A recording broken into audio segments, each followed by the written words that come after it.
आज हम किन्स का आय सिद्धांत पढ़ने वाले हैं। Welcome to economics class.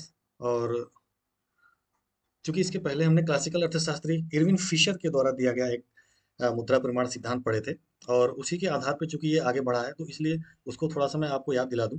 Irving Fisher एक अर्थशास्त्री थे, अमेरिकन। इन्होंने क्या कहा मुद्रा परिमाण सिद्धांत के संबंध में? इन्होंने मुद्रा परिमाण सिद्धांत के संबंध में ये कहा था कि मुद्रा पूर्ति, मनी सप्लाई जब बढ़ती है तो कीमत भी बढ़ जाता है, और जिस अनुपात में बढ़ती है उसी अनुपात में कीमत बढ़ता है। और मनी सप्लाई जिस अनुपात में घटती है, कीमत भी उसी अनुपात में घट जाता है। इन्होंने ये सिद्धांत दिया, और क्लासिकल अर्थशास्त्री इसी को मानकर चलते थे, क्योंकि उनका ये मानना था कि मुद्रा की पूर्ति कीमत को बदलती है। मुद्रा की पूर्ति ही महत्वपूर्ण है, और मुद्रा की पूर्ति के कारण वस्तुओं की कीमतों में परिवर्तन हो जाता है। और चूंकि वो ये मान के चलते थे, क्योंकि अर्थव्यवस्था फुल एम्प्लॉयमेंट पे काम करती है, फुल एम्प्लॉयमेंट पे कार्य करती है, और इसलिए जब मुद्रा की पूर्ति बढ़ती है तो कीमत में उसी अनुपात में वृद्धि हो जाती है। दूसरी ओर इन्होंने ये कहा कि जब मनी सप्लाई बढ़ती है तो मुद्रा का मूल्य, वैल्यू ऑफ मनी, कम हो जाता है उसी अनुपात में। यदि मुद्रा का मूल्य डबल हो जाए तो वैल्यू ऑफ मनी आधी हो जाती है। यदि मुद्रा की पूर्ति आधी हो जाए तो मुद्रा का मूल्य डबल हो जाता है, बढ़ जाता है। और ये दोनों एक साथ होता है, यानी कि दो घटनाएं घटती हैं यदि मुद्रा की पूर्ति में परिवर्तन होता है। तो मुद्रा की पूर्ति में यदि वृद्धि होती है तो कीमत तो उसी अनुपात में वृद्धि होती है, कीमत में उसी अनुपात में बढ़ोतरी होती है, लेकिन मुद्रा के मूल्य में उसी अनुपात में कमी होती है। तो मुद्रा की पूर्ति में परिवर्तन का ये दो प्रभाव साइमल्टेनियसली चलते हैं, और वैल्यू ऑफ मनी में उल्टा प्रभाव पड़ता है और कीमत पर सीधा प्रभाव पड़ता है, सीधा परिवर्तन होता है। इस बात का किन्स खंडन किए, और उन्होंने कहा था कि मुद्रा परिमाण सिद्धांत में जो बातें कही गई कि मुद्रा की पूर्ति को बढ़ा देने से कीमत में वृद्धि हो जाती है और मुद्रा की पूर्ति को घटा देने से कीमत में कमी हो जाती है, ये पूरी तरह से गलत है। क्योंकि किन्स को क्लासिकल अर्थशास्त्री का विरोधी अर्थशास्त्री माना जाता है, और किन्स ने उनके सारे सिद्धांतों को पलट दिया था। इसलिए किन्स बहुत फेमस हुए थे जब उन्होंने 1936 में अपनी किताब the general theory of employment interest and money, the general theory के नाम से जाना जाता है, the general theory of employment interest and money प्रकाशित किया। तो उसमें उन्होंने क्लासिकल अर्थशास्त्रियों के सारे सिद्धांतों का खंडन किया, और उन्होंने ये कहा कि नहीं, मनी सप्लाई बढ़ने से कीमतों में वृद्धि नहीं होती है, बल्कि मौद्रिक आय और मांग बढ़ने से, एग्रीगेट डिमांड के बढ़ने से कीमतों में वृद्धि होती है। और मौद्रिक आय, मॉनेटरी इनकम, या मुद्रा आय या मौद्रिक आय, मॉनेटरी इनकम के बढ़ने से कीमत में वृद्धि होती है। क्यों? क्योंकि मॉनेटरी इनकम बढ़ता है तो ये एग्रीगेट डिमांड को बढ़ा देता है, यानी कि समग्र मांग को बढ़ा देता है, और समग्र मांग जब बढ़ता है तो कीमत को बढ़ा देता है, यदि समग्र पूर्ति उसी अनुपात में नहीं बढ़ती है। तो यही इनका पूरा सिद्धांत है, और इसीलिए इसको किन्स का आय सिद्धांत या आय का, मुद्रा का आय सिद्धांत कहा जाता है, जो किन्स ने दिया। इसी को हमें आज समझना है, और एक एक इनके एक एक सूत्र के को ध्यान में लेकर के चलेंगे, और एक एक सूत्र के आधार पे समझेंगे तो ज्यादा अच्छे से समझ में आएगा। जैसे इन्होंने कहा कि मुद्रा आय समग्र वास्तविक उत्पादन के मुद्रा मूल्य के बराबर है। मुद्रा आय को उन्होंने वाई से दिखाया। वाई मॉनेटरी इनकम को दिखाता है। Y is the monetary income, मौद्रिक आय, मुद्रा या मौद्रिक आय इसको कहा उन्होंने। मौद्रिक आय क्या होती है? तो विभिन्न वस्तु, लोगों को जो उनके कार्य के बदले पारिश्रमिक के रूप में, किसी को किराए के रूप में, किसी को उनके वेतन के रूप में, किसी को मजदूरी के रूप में, जो भी लोग, चूंकि समाज में रहने वाला हर व्यक्ति कुछ न कुछ उत्पादन करता है, कुछ न कुछ कार्य करता है अपना आजीविका चलाने के लिए, अपनी आवश्यकताओं को पूर्ति करने के लिए, तो उस काम के बदले उसको आय मिलती है, इनकम मिलती है, या उत्पादन मिलता है। तो उसको उन्होंने वाई से दिखाया, मौद्रिक आय उसको कहा, उनको उसको वाई से दिखाया उन्होंने। उसी को उन्होंने आय का, यदि सभी व्यक्तियों के आय को जोड़ लिया जाए तो ये हमें अर्थव्यवस्था की कुल आय को पता कर सकते हैं। इसको उन्होंने वाई से दिखाया। ओ को उन्होंने कहा कि ये आउटपुट है, उत्पादन, ये उत्पादन है। इसको उन्होंने कहा रियल इनकम, वास्तविक आय, रियल इनकम। क्योंकि मौद्रिक आय का कोई उतना महत्व नहीं है, इसलिए रियल इनकम का ही महत्व है, क्योंकि हम मौद्रिक आय को रियल इनकम में ही कन्वर्ट करते हैं और उससे वस्तुएं खरीदते हैं। तो वस्तुओं का उत्पादन, यदि सभी वस्तुओं के उत्पादन को जोड़ लें तो ये रियल इनकम होगा। और रियल इनकम में यदि हम उसकी कीमत से गुणा कर दें, यदि ओ में गुणा कर दें पी से, तो ये हमें मौद्रिक आय पता चल जाएगा कितना मौद्रिक आय है। इसको एक उदाहरण लेते हैं और उसे समझते हैं। जैसे मान लेते हैं कि ए एक वस्तु है जिसको व्यक्ति खरीदता है और ए से उसकी सारी आवश्यकताएं पूरी हो जाती हैं। ए कोई खाता है, पीता है, ओढ़ता है, बिछाता है, ए वस्तु से। और दो व्यक्ति हैं एक्स और वाई जो ए वस्तु का उत्पादन करते हैं। कौन उत्पादन करता है? तो एक्स है एक व्यक्ति और एक व्यक्ति वाई है। एक्स और वाई दो व्यक्ति हैं जो ए का उत्पादन करते हैं। कितना उत्पादन करते हैं ए का? तो 10 इकाई। ठीक है, तो 10 इकाई उत्पादन करते हैं और 10 इकाई को 20 रुपए प्रति इकाई के हिसाब से बेचा जाता है। यानी कि 20 क्या हो गया? कीमत हो गया। और 10 क्या हो गया? ये ओ हो गया, आउटपुट। तो कीमत में गुणा कर दें आउटपुट का, तो कितना हो जाएगा? 200। ये 200 क्या हो गया? आय हो गया, वाई हो गया। ठीक है, तो ये इसी को उन्होंने डिफाइन किया कि ये कुल उत्पादन दो, समाज में चूंकि दो ही व्यक्ति हैं और ये पाँच पाँच ए उत्पादन कर रहे हैं, तो कुल ए 10 हो रहा है और 20 रुपए कीमत पे उसको बेची जा रही है। तो कुल वास्तविक आय या कुल मौद्रिक आय कितना हो जाएगा? 200 रुपये हो जाएगा। कुल वास्तविक आय कितना होगा? 10 ए होगा। वास्तविक आय या ओ कितना होगा? 10 ए, 10 ए। अब इनको एक्स को 100 रुपये मिल जाता है मजदूरी रूप में और वाई को 100 रुपये मिल जाता है। यही इनकी आय होगी, जो कि जिसको हम कह रहे हैं वाई इक्वल टू 200। ये इनकी आय हो गई। अब ये पाँच पाँच ए खरीदते हैं, तो ए व्यक्ति 100 रुपये में कितना खरीदेगा? 5 100 रुपये में, चूंकि 20 रुपये कीमत है तो 5 ए खरीदेगा। और वाई भी 100 रुपये में 5 ए खरीदेगा। टोटल 10 ए बिक जाएगा और ये 200 रुपीज आय हो जाएगा। तो इसी चीज को हम यहाँ पे दिखाए हैं और समझने की कोशिश कर रहे हैं कि वाई क्या हो गया? वाई हो गया मौद्रिक आय। यानी कि जब कुल उत्पादन मतलब जो ए उत्पादन हुआ था 10 और कुल कीमत का गुणा कर दें, तो जो आय प्राप्त होगा वो हमें मौद्रिक आय कहलाएगा। ठीक है, तो इतना ये समझ में आ गया। मौद्रिक आय वास्तविक आय और मुद्रा के गुणा गुणा करने से उसके बराबर होता है। इसको हमने यहाँ पे कुछ लिख के भी दिखाया है। इसको यहाँ से हम समझ सकते हैं। यहाँ पे दिखाया गया है, वही चीज़ यहाँ पे लिखी गई है। इसको ध्यान से पढ़ लीजिए तो आपको समझ में आ जाएगा। वीडियो पॉज करके जो मैंने अभी समझाया वही चीज़ यहाँ पे समझाया गया है। आगे बढ़ते हैं। आगे उन्होंने ये कहा, दूसरा इन्होंने सूत्र लिया कि कीमतें यानी कि पी मुद्रा आय और वास्तविक आय के अनुपात से निर्धारित होता है। यानी कि P equal to Y upon O. तो पी निर्धारित होता है। अब जैसा कि फिशर ने कहा कि मुद्रा की पूर्ति से पी निर्धारित होता है, तो इन्होंने यही सिद्ध किया कि मुद्रा की पूर्ति से नहीं निर्धारित होता है, मौद्रिक आय से या वास्तविक आय के अनुपात से निर्धारित होता है। अब यहाँ इसको ध्यान से देखें, लिखा है P equal to Y upon O. Y क्या है? मौद्रिक आय। और वो क्या है? वास्तविक आय। पी है कीमत। ये इसी को उन्होंने उल्टा कर दिया। जैसे पीछे हमने क्या देखा? पीछे हमने देखा Y equal to P into O. उसी चीज को यहाँ पे दूसरे तरीके से लिखा लिखा गया है। यदि Y equal to P into O है, तो हम इसको निश्चित रूप से लिख सकते हैं P equal to Y upon O. उसी का सिंप्लीफाई ये दिखाया गया है। अब ये कहता है कि यदि वाई में वृद्धि होती है लेकिन वो कांस्टेंट रहता है, यानी कि उत्पादन में कोई वृद्धि नहीं होती है, वास्तविक आय में कोई वृद्धि नहीं होती है, तो निश्चित रूप से ये कीमत को सीधा सीधा बढ़ा देगा। और यदि वाई में कोई वृद्धि नहीं होती है, वाई स्थिर रहता है और ओ में वृद्धि हो जाती है, जबकि वाई कांस्टेंट रहता है, तो क्या होगा? ये सीधे कीमत को घटा देगा। ठीक है, तो यदि नीचे का स्थिर रहता है, वास्तविक उत्पादन स्थिर रहता है और मौद्रिक आय बढ़ जाता है, तो सीधे कीमत को बढ़ा देगा। क्यों बढ़ाएगा? क्योंकि मौद्रिक आय में जैसी वृद्धि होगी ये सीधे डिमांड को बढ़ा देगा, एक डिमांड को। और उत्पादन नहीं बढ़ पाने के कारण यह कीमत को सीधे बढ़ा देगा उसी अनुपात में। दूसरी तरफ यदि आय नहीं बढ़ती है और ओ बढ़ता है, उत्पादन बढ़ता है, तो उत्पादन बढ़ने के कारण एग्रीगेट सप्लाई बढ़ जाएगी। एग्रीगेट सप्लाई बढ़ जाएगी और डिमांड वहीं स्थिर रहेगा, तो ये सीधे कीमत को घटा देगा उसी अनुपात में। दूसरी ओर यदि वाई में वृद्धि होती है, लेकिन वाई में वृद्धि वास्तविक आय में वृद्धि से ज्यादा तेजी से बढ़ती है, तो कीमत में वृद्धि हो जाएगी। यदि वाई में वृद्धि वास्तविक आय में वृद्धि से कम तेजी से बढ़ती है, तो कीमत में कमी हो जाएगी। और यदि वाई में वृद्धि बराबर है वास्तविक आय में वृद्धि के, तो ये कीमत में कोई परिवर्तन नहीं लाएगा, कीमत कांस्टेंट रहेगा, स्थिर रहेगा। ये इनका कहना था। तो कीमत इस तरह से बदलती है, जो कि इस सूत्र में बताया गया है। वही चीज यहाँ पे लिखा गया है कि यदि वास्तविक आय की तुलना में वास्तविक आय ओ है और मौद्रिक आय वाई है, यदि मौद्रिक आय में वास्तविक की तुलना में ज्यादा तेजी से वृद्धि होगी, तो कीमत में वृद्धि हो जाएगी।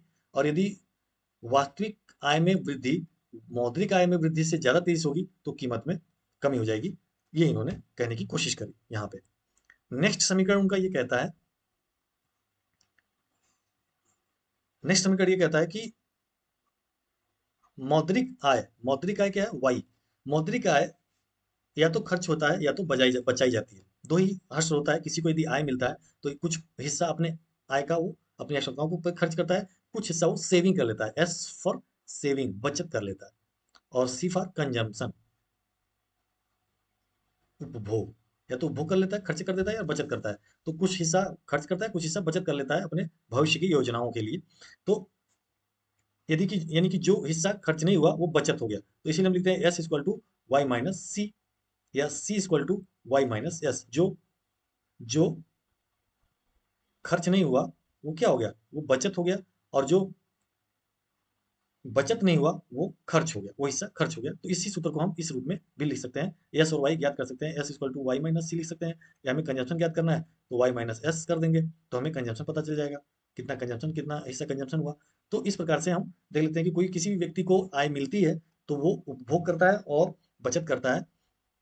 यदि व्यक्ति गरीब है, मजदूर है, तो उसका उपभोग ज्यादा होगा, बचत सेविंग कम होगा। यदि अमीर व्यक्ति है तो उसका उपभोग कम होता है, क्योंकि ऑलरेडी वो बहुत सारा उपभोग भोग विलास में रहता है, बहुत ज्यादा खर्चा करने की जरूरत रहती है, तो उपभोग कम रहेगा उसका, और सेविंग की मात्रा ज्यादा रहेगी। तो किन्स का ये सूत्र बहुत ही प्रसिद्ध सूत्र है, Y equal to C plus S. इसके आगे वो कहते हैं कि अब इसको अलग अलग, जैसे ओ को उन्होंने फिर डिफाइन किया कि ओ क्या है। अभी वाई को डिफाइन किया, पीछे उन्होंने क्या किया, वाई को डिफाइन किया। ठीक है, वाई क्या है? तो Y equal to C plus S है। ओ क्या है? तो ओ को उन्होंने कहा कि ये निर्भर करता है एग्रीगेट डिमांड और या total expenditure. Aggregate demand total expenditure एक ही बात है। एग्रीगेट डिमांड और टोटल एक्सपेंडिचर, एग्रीगेट डिमांड मतलब जो वस्तुओं पे खर्च किया जाएगा वही एग्रीगेट डिमांड कहा जाएगा। कुल व्यक्तियों के मांग को यदि जोड़ लिया जाए तो जो मात्रा प्राप्त होगी वो एग्रीगेट डिमांड कहलाएगी, या कुल मांग कहलाएगी। ठीक है, तो एग्रीगेट डिमांड या एग्रीगेट एक्सपेंडिचर, कुल एक्सपेंडिचर, ये दोनों एक ही बात है, इसलिए हम इसको बराबर लिखते हैं।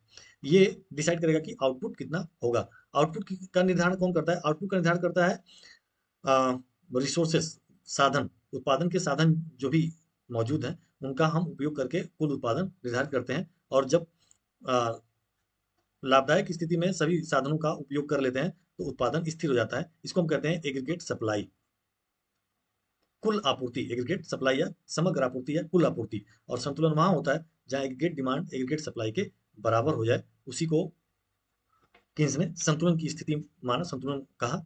और इफेक्टिव डिमांड, उस स्तर को इफेक्टिव डिमांड कहा, यदि आपको याद हो तो ये एग्रीगेट सप्लाई या कुल उत्पादन किससे निर्धारित होगा? एग्रीगेट डिमांड से। एग्रीगेट डिमांड जहां पे होगा वहां पे कुल कुल सप्लाई बराबर होता है।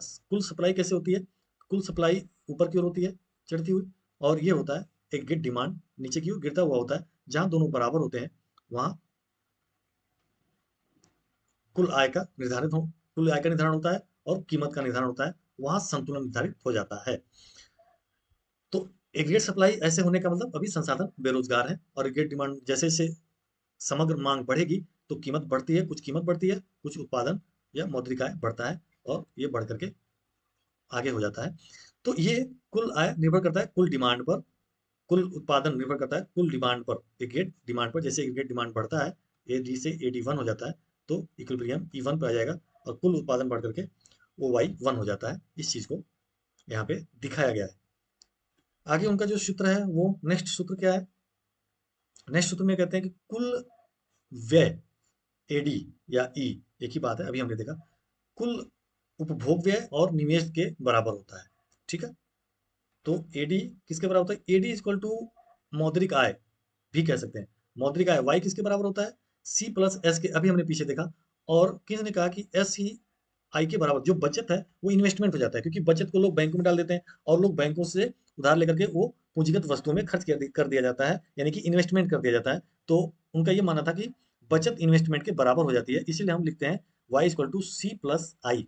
सी किस पर निर्भर करता है? सी निर्भर करता है वास्तविक आय के स्तर पे, यानी कि आय जैसे जैसे बढ़ती है तो सी मतलब कंजम्पशन, उपभोग वैसे वैसे बढ़ता है। आय यदि घटती है तो उपभोग भी घटता है, यानी कि ये डायरेक्ट रिलेशनशिप होता है इसका आय से। और आई या निवेश किससे प्रभावित होती है? निवेश प्रभावित होता है, निवेश प्रभावित होता है, यानी कि आई किसका फंक्शन है? ये फंक्शन है आर का, बेसिकली आर का भी। और मार्जिनल इफिशियंसी ऑफ कैपिटल, हमने एक वीडियो बनाया है, पिछला वीडियो जाके देख लीजिए। मार्जिनल इफिशियंसी ऑफ कैपिटल पे निर्भर करता है, यानी कि दो चीजों पे निर्भर करता है। I is the function of R and M E C, यहाँ लिखा भी है, मार्जिनल एफिशिएंसी ऑफ कैपिटल। इससे इनवर्स रिलेशनशिप रहता है आई का इन्वेस्टमेंट का। यदि आर यानी कि ब्याज दर बढ़ता है तो इन्वेस्टमेंट घटता है, यदि ब्याज दर घटता है तो इन्वेस्टमेंट क्या होता है, बढ़ता है। इसके उल्टा यदि एम ई सी यानी कि मार्जिनल इफिशियंसी ऑफ कैपिटल यानी कि पूंजी की सीमांत दक्षता यदि बढ़ती है तो इन्वेस्टमेंट भी बढ़ती है, यदि एम ई सी घटती है तो इन्वेस्टमेंट भी घटता है। ये हम पिछले वीडियो में जब मार्जिनल एफिशिएंसी ऑफ कैपिटल पढ़ा रहे थे तो उसमें हमने पढ़ाया है। इसको चित्र से भी दिखा सकते हैं, यदि आर इस पे दिखा रहे हैं तो जो इन्वेस्टमेंट कर्व है वो निगेटिव स्लोप का होगा, और ये दिखाएगा कि हाई रेट ऑफ इंटरेस्ट पे जो आई है, ये थोड़ा सा इसको हम करेक्ट कर लेते हैं, ये ऐसे होता है, और ये इन्वेस्टमेंट फंक्शन है। हाई रेट ऑफ इंटरेस्ट पे आई कम होता है, ये मान लो R1 है, और लो इंटरेस्ट रेट पे आई बढ़ जाता है, ठीक है, आर पे, यानी कि ए से बी पे आ गए। तो जब इंटरेस्ट रेट ऑफ इंटरेस्ट कम हुआ तो इन्वेस्टमेंट बढ़ गया। आगे बढ़ते हैं। नेक्स्ट उन्होंने आगे क्या कहा, आगे उन्होंने कहा कि कुल मुद्रा आय और कुल व्यय दोनों बराबर होंगे। कुल मुद्रा आय वाई है और कुल व्यय सी प्लस आई है। कुल आय कुल व्यय के बराबर होते हैं, क्योंकि आय प्रवाह होता है, एक व्यक्ति का आय दूसरे व्यक्ति का आय है, एक व्यक्ति का व्यय दूसरे व्यक्ति का आय है, दूसरे व्यक्ति का आय दूसरे एक व्यक्ति का आय दूसरे व्यक्ति का व्यय है, और एक चक्र ये चलता रहता है। ठीक है, जैसे आय मिला, आय को दो भागों पे खर्च किया गया, एक तो उपभोग किया गया, एक इन्वेस्टमेंट किया गया। जो उपभोग किया गया तो कुछ किसी को उपभोग किया गया तो किसी वस्तुओं पर उपभोग किया गया, जैसे कपड़ा खरीदा गया या भोजन खरीदा गया, तो ये भोजन पैदा करने वाले का आय हो गया। ठीक है, तो भोजन जो गेहूं पैदा किया उत्पादन किया उसका आय हो गया। अब गेहूं उत्पादन करने की अपनी आवश्यकताएं हैं तो उसको आय मिला, तो वो ले जाकर के अन्य वस्तुओं पे खर्च करेगा, कपड़े पे खर्च करेगा, तो कपड़े वाले का आय हो जाएगा। फिर वो तो ऐसे हमारा जो व्यय होता है वो किसी का आय बन जाता है, और ये चक्र चलता रहता है। आय का चक्रीय प्रवाह पढ़ लें, जो मैंने वीडियो बनाया था काफी पहले, तो उसमें ये बात बताई गई है। तो इसको ये ऐसे ही दिखाया गया है, किसने बताया कि ये चलता रहता है, और कुल आय कुल व्यय के बराबर होता है। ये व्यय है और ये आय है, ये एग्रीगेट वाई क्या है, एग्रीगेट डिमांड है, और ये एग्रीगेट सप्लाई है। ये एग्रीगेट डिमांड है, सॉरी, ये सी प्लस आई एग्रीगेट डिमांड है, और ये वाई एग्रीगेट सप्लाई है। एग्रीगेट सप्लाई में क्या क्या है, तो हमने देखा था कि कुल उत्पादन में हम गुणा कर देंगे पी का तो वाई मिल जाएगा, तो ये वो है। तो एग्रीगेट सप्लाई एग्रीगेट डिमांड के बराबर होगा, यानी कि कुल आय कुल व्यय के बराबर होगा। ठीक है, नेक्स्ट आगे उन्होंने कहा कि मुद्रा आय उत्पादन कीमतों को निर्धारित करने वाला रणनीतिक चर है, यानी कि मुद्रा आय उत्पादन और कीमतों को निर्धारित करता है। मौद्रिक आय यानी कि वाई, वाई को क्या कहते हैं, मौद्रिक आय, ये किसको किसको निर्धारित करता है, उत्पादन को और कीमत को। तो अभी हमने देखा कि वाई इक्वल टू क्या होता है, ओ इंटू पी। ठीक है, वास्तविक आय में जब कीमत का गुणा कर देते हैं, तो मौद्रिक आय इन दोनों का निर्धारण करता है। यानी कि मौद्रिक आय में यदि वृद्धि होगी तो इसका मतलब हुआ एग्रीगेट डिमांड में वृद्धि हो जाएगी। एग्रीगेट डिमांड में वृद्धि होगी तो निश्चित रूप से यह कीमतों को बढ़ा देगा, कीमतों को बढ़ा देगा तो ये उत्पादन को बढ़ा देगा। उत्पादन बढ़ेगा नहीं बढ़ेगा ये निर्भर करता है कि अर्थव्यवस्था में पूर्ण रोजगार है अथवा नहीं है। यदि पूर्ण रोजगार है तो उत्पादन नहीं बढ़ेगा, यदि पूर्ण रोजगार नहीं है, संसाधन अभी बेरोजगार है, तो उनको रोजगार में ला करके उत्पादन को बढ़ाया जा सकता है और कीमतों को बढ़ने से रोका जा सकता है। तो इसको हमने आगे इस कंक्लूजन में समझाने की कोशिश की है। इस कंक्लूजन में हमने बताया है, जो पीछे हमने अध्ययन किया उससे क्या निष्कर्ष निकलता है। उससे निष्कर्ष ये निकलता है, पहला निष्कर्ष ये निकलता है कि मौद्रिक आय और व्यय की मात्रा मूल्य स्तर या मुद्रा का मूल्य, मूल्य स्तर या मुद्रा का मूल्य और उत्पादन निर्धारित करती है, न कि मुद्रा की आपूर्ति निर्धारित करती है। तो इनका ये कहना था कि मुद्रा की आपूर्ति, सप्लाई ऑफ मनी, ये ना तो कीमत का निर्धारण करती है ना तो वैल्यू ऑफ मनी का निर्धारण करती है। ठीक है, इसका कोई प्रभाव इस पे नहीं पड़ता है, बल्कि मौद्रिक आय का प्रभाव पड़ता है कीमत पर भी और वैल्यू ऑफ मनी पर भी। इन दोनों पे मौद्रिक आय का प्रभाव पड़ता है।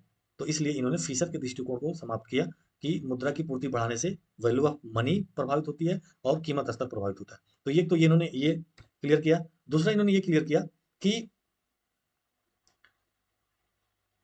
जो व्यय की मात्रा है, व्यय की मात्रा में परिवर्तन के परिणाम स्वरूप मूल्य स्तर में परिवर्तन की सीमा उत्पादन की लोच की डिग्री पर निर्भर करती है। उत्पादन कितना बढ़ेगा नहीं बढ़ेगा इस पर निर्भर करती है। यानी कि जो सूत्र हमने दिखाया था ये आय है, तो जो सूत्र हमने दिखाया था ओ में पी का गुणा कर दें तो आय मिल जाएगा। तो आय में परिवर्तन का कितना कीमत में परिवर्तन होगा, ये निर्भर करता है कि उत्पादन में परिवर्तन की डिग्री क्या है, उत्पादन में कितने परिवर्तन होगा, ये निर्भर करता है। तो ये तीन तीन इसमें तीन संभावनाएं हो सकती हैं, तीन पॉसिबिलिटीज हो सकती है। एक तो ये कि यदि उत्पादन पूर्णतया लोचदार है तो बढ़ा हुआ व्यय मूल्य स्तर में परिवर्तन किए बिना अनुपातिक रूप में उत्पादन में वृद्धि करेगा और कोई परिवर्तन नहीं होगा कीमत में। यदि उत्पादन अपेक्षाकृत अलोचदार है तो बढ़ा हुआ व्यय आंशिक रूप से उत्पादन बढ़ाएगा और आंशिक रूप से कीमत में। यदि उत्पादन यानी कि कुछ साधन लोचदार है, कुछ साधन बेरोजगार है, तो उत्पादन में थोड़ा वृद्धि होगा और कीमत में थोड़ी वृद्धि होगी। लेकिन यदि उत्पादन पूर्णतः बेलोच है, यानी कि अलोचदार है या पूर्णतः बेलोचदार है, तो बढ़ा हुआ व्यय अनुपातिक रूप से कीमतों में सीधा वृद्धि करेगा। इसको हम चित्र से यहाँ समझने की कोशिश करेंगे। इनके तीनों इस तीनों कॉन्सेप्ट को कैसे अ, तीन परिस्थितियों में कीमतों में वृद्धि होगी, कीमतों में कोई वृद्धि नहीं होगी और कीमतों में थोड़ा बहुत वृद्धि होगी, उसको हम एक चित्र से यहाँ पे समझने की कोशिश करते हैं। ये चित्र है, ये एक्स एक्सिस है, ये शून्य है, ओरिजिन है, ये रेखा आप सीधी खींच सकते हैं स्केल से। मैं खींच रहा हूँ तो टेढ़ा हो जा रहा है। ये वाई एक्सिस दिखाया गया है। अब यहाँ से हम कुल व्यय को दिखाएंगे, कुल पूर्ति को। इसको तीनों पॉसिबिलिटी को हम एक साथ दिखा दे रहे हैं। एक तो पॉसिबिलिटी है ये ए से बी, बी से सी और सी से आगे डी। इसको हम कहते हैं एग्रीगेट सप्लाई। ठीक है, इस पे प्राइस भी दिखा, प्राइस दिखा रहा है। ठीक है, इसको हटा देते हैं।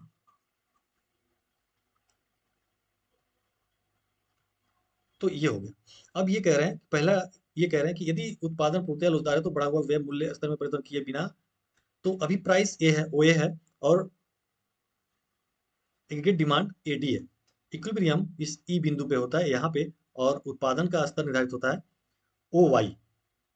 अब यदि एग्रीगेट डिमांड बढ़ता है, ठीक है, एग्रीगेट डिमांड बढ़ता है तो इक्विलिब्रियम होगा ई वन पर, और कीमत में कोई परिवर्तन नहीं हो, क्योंकि जो उत्पादन है वो पूर्णतः लोचदार है। एग्रीगेट सप्लाई उत्पादन वक्र क्या है, पूर्णतः लोचदार है, तो डिमांड में वृद्धि का कीमत पे कोई प्रभाव नहीं पड़ रहा है, कीमत वहीं का वहीं है, केवल उत्पादन में वृद्धि हो जा रही है।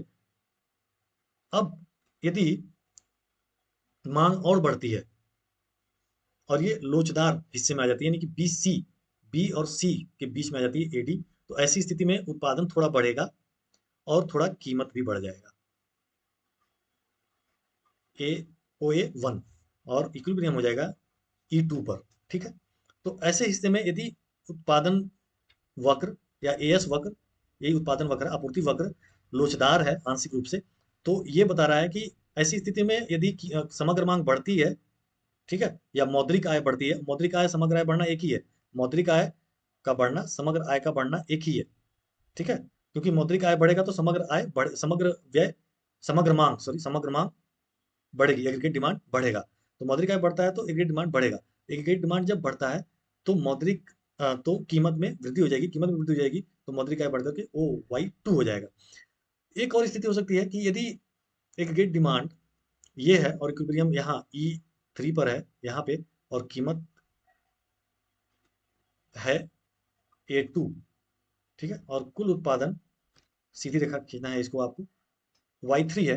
तो ऐसी स्थिति में यदि एग्रीगेट डिमांड और बढ़ता है, मान लो ये और बढ़ करके ए डी टू हो जाता है, और इक्विलिब्रियम क्या हो जाएगा ई फोर पर यहाँ पर, और कीमत बढ़ के कितना हो गया ए थ्री। तो ऐसी स्थिति में उत्पादन में कोई वृद्धि नहीं होगा। ये कह रहा है कि अब सी के बाद एग्रीगेट सप्लाई समग्र पूर्ति पूर्णतया बेलोच हो गई। तीसरी स्थिति की बात हो रही है, अब पूर्णतया बेलोच हो गई, यानी कि हम उत्पादन में अब कोई वृद्धि नहीं कर सकते हैं। क्यों? क्योंकि सभी संसाधन रोजगार में आ गए हैं, और अब जो भी एग्रीगेट डिमांड में वृद्धि होगी, जो भी समग्र मांग में वृद्धि होगी, वो सीधा सीधा कीमत को बढ़ाएगी, उत्पादन को जरा भी नहीं बढ़ाएगी, क्योंकि उत्पादन करने के लिए संसाधन सारे रोजगार में ऑलरेडी लग चुके हैं। ये सिद्धांत कह रहा है। तो ये सिद्धांत ये कह रहा है कि कीमतें कैसे बढ़ती हैं, समग्र मुद्रा की पूर्ति में बढ़ने से नहीं बढ़ती है, बल्कि आय में वृद्धि होने से और कीमतों में परिवर्तन, आय में परिवर्तन, मौद्रिक आय में परिवर्तन को होने से कीमतों में परिवर्तन होता है, न कि मौद्रिक आपूर्ति में परिवर्तन होने से होता है, जो कि इरविन फिशर ने कहा था। वो यहाँ पे उन्होंने साबित किया, किन्स ने। तो वही चीज यहाँ पे लिखी जा रही है। मुद्रा के परिमाण सिद्धांत में मुद्रा आपूर्ति और कुल व्यय के बीच एक गलत कारण संबंध स्थापित किया। ठीक है, कि मुद्रा आपूर्ति में वृद्धि होगी तो कुल व्यय में वृद्धि हो जाएगी और कीमत में वृद्धि हो जाएगी। परिमाण सिद्धांत के अनुसार यह मुद्रा की मात्रा और उसका वेग है जो कुल व्यय को निर्धारित करता है। आय सिद्धांत के अनुसार यह व्यय का प्रवाह है जो मुद्रा की मात्रा उसके व्यय को निर्धारित करता है। आय सिद्धांत यह मानता है कि यह व्यय का प्रवाह है, यानी कि आय में वृद्धि होगी तो यह एक्सपेंडिचर में वृद्धि होगी और वह कीमत को बढ़ाएगी, न कि मनी सप्लाई बढ़ाएगी। इसका मतलब यह नहीं है कि मुद्रा का आय सिद्धांत मुद्रा की आपूर्ति की महत्वपूर्ण भूमिका से इनकार करता है। मुद्रा की आपूर्ति में वृद्धि से खर्च में वृद्धि हो सकती है, लेकिन आय सिद्धांत इस बात पर जोर देता है कि मुद्रा की मात्रा को लेकर खर्च या आय के स्तर को पर कोई सीधा रास्ता नहीं है। ये उन्होंने साबित किया। अब ये सारे सूत्रों को एक साथ यहाँ पे दिखाया गया है। y equal to P into O, यानी कि y मौद्रिक आय है, और यदि हम वास्तविक आय में, ओ क्या है, वास्तविक आय में गुणा कर दें कीमत का, तो मौद्रिक आय प्राप्त हो जाएगी। वो मौद्रिक आय के बराबर होगी। वो क्या है, वास्तविक आय। इसको मैंने शुरू में दिखाया, जब ए का उत्पादन करके दिखाया कि दो व्यक्ति हैं, कैसे ए का उत्पादन करेंगे तो कैसे वो कार्य करेगा। पी कीमत क्या होगा, तो ये मौद्रिक आय और वास्तविक आय का अनुपात होता है। यदि मौद्रिक आय में वृद्धि ज्यादा है वास्तविक आय में वृद्धि के, तो इसका असर ये होगा कि कीमत में वृद्धि हो जाएगी। और यदि इसके उल्टा मौद्रिक आय में वृद्धि कम है वास्तविक आय में वृद्धि के, तो इसका अर्थ ये होगा कि कीमत में कमी हो जाएगी। ये दिखाता है कि कीमत कैसे बदल सकता है। और यदि दोनों में परिवर्तन की दर बराबर है तो कीमत में कोई परिवर्तन नहीं होगा। ये तीनों स्थितियों को हमने देख लिया। वाई के दो ही असर होते हैं, या तो उपभोग हो जाएगा या तो बचा लिया जाएगा, और जो बचा हुआ है वो क्या हो जाएगा, इन्वेस्टमेंट हो जाएगा। तो यदि हम सी को ज्ञात करना चाहते हैं तो एस को माइनस कर देंगे, यदि हम एस को ज्ञात करना चाहते हैं तो मौद्रिक आय में से कंजम्पशन को माइनस कर देंगे। आउटपुट का क्या रोल है, तो रियल इनकम या आउटपुट क्या है, ये एग्रीगेट डिमांड और ई के बराबर होगा। एग्रीगेट डिमांड वो क्या है, वो एक तरह से एग्रीगेट सप्लाई है, समग्र पूर्ति है, और ये समग्र व्यय के बराबर होगा, और वहीं पे इक्विलिब्रियम होगा। एग्रीगेट डिमांड क्या है, एग्रीगेट डिमांड एग्रीगेट सप्लाई को दिखाता है, और एग्रीगेट डिमांड दिखाता है सी प्लस आई को। यही समग्र व्यय है, सी प्लस आई को जोड़ दिया जाए तो हम समग्र व्यय को दिखाता है, और यही समग्र आय को दिखाता है, मौद्रिक आय को। y equal to C plus I, चूंकि C plus I aggregate demand है तो हम लिख सकते हैं y equal to aggregate demand. y क्या है, एग्रीगेट सप्लाई है y, क्योंकि y equal to P into O. तो p इंटू ओ क्या है, ये है एग्रीगेट सप्लाई, समग्र पूर्ति। तो समग्र पूर्ति को हम लिख सकते हैं y। इस प्रकार से हम लिख सकते हैं aggregate supply equal to aggregate demand, जैसा कि हमने यहाँ पे ये लिखा, यही चीज हम इसको ऐसे भी लिख सकते हैं। तो ये है